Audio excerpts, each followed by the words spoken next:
Simagic just released their budget-friendly P5000 pedals, and it's time to see what we get for $199 plus $59 if need a clutch. The disclaimer first, Simagic sent those for test and review, and hopefully at the time of that video release, some of you will have already the chance to test those at the 88 Sim Expo in Dortmund. So, it is solid aluminum build with only plastic parts being the caps of the spring container and the bottom of the pedal plate.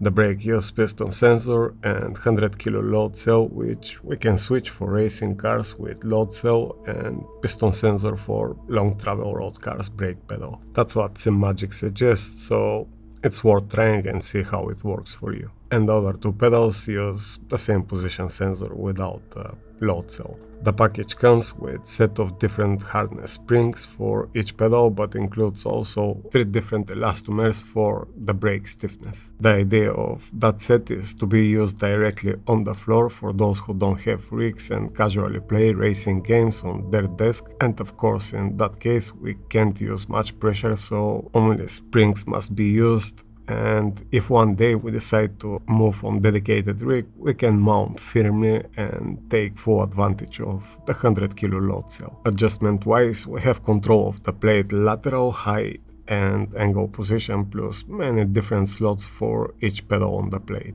Changing settings on each pedal is also super simple procedure with just pulling back the container, taking off the cap and get access to the springs. There is also like half centimeter thread on the piston cord to get some preload and eliminate that play. Basically the adjustment here is as simple as it can get, and we need tools only to move the plate, and the rest is absolutely toolless process. The cable management looks clean too. The pedal plate on the bottom have rubber pads which will provide grip on the floor, and for mounting solution there are 5 threaded slots and 4 holes if we want somehow to stabilize them on the floor. Now, to be completely honest with you, for that use case I don't see huge advantage, as everything over 30 kilo will push your chair back if the pedals are somehow firmly stable to the floor, and the 100 kilo load cell goes wasted, but they are future proof, and if you move to dedicated rig at some point, will be the only way to get the full advantage of that pedal set.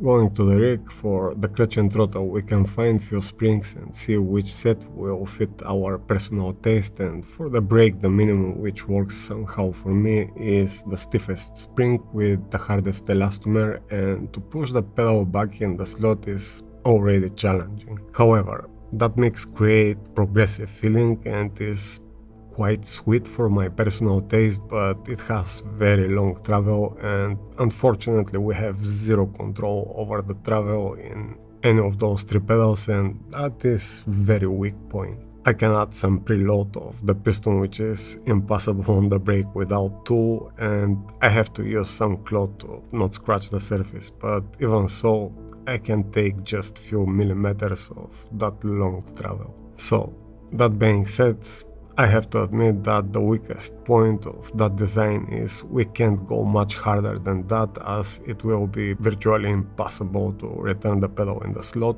and also have zero control over the travel, and those 2 settings are quite important to match the personal preference to each one of us. I understand they are made to be used also on the floor, but if we want to take the full advantage of that 100 kilo load cell, we really need those settings. Anyway, moving to the accessories, on the back are 3 slots for haptic motors, which means the control box for those is already included, and we will need only 1 power supply and few motors. I will do separate video comparing those 2 haptic models from Simagic, but just to be clear, as the P1000 are way better than the P500 and of course way more expensive, the same applies for those haptics. We always get what we pay for. The idea of making more affordable products is always very welcome, but all that comes with the price. $200 for 2 pedals is not like 500 plus for the biggest brother, but we are missing some important features setting wise, as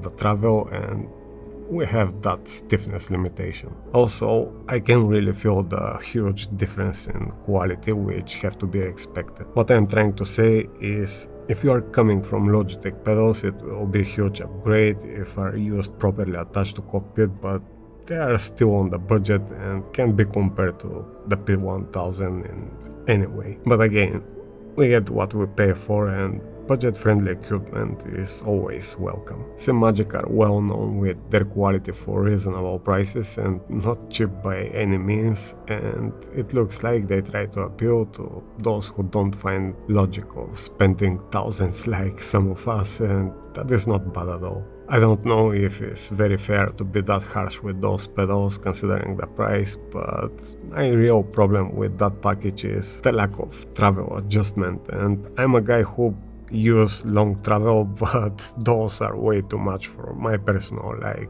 And also, we all have different preferences, and that feature is missed opportunity to make those very good choice for the price. However, if you have the chance to test them on the expo or you use them, make sure to leave your opinion and help others with your feedback. Hugs everyone, and see you on the expo.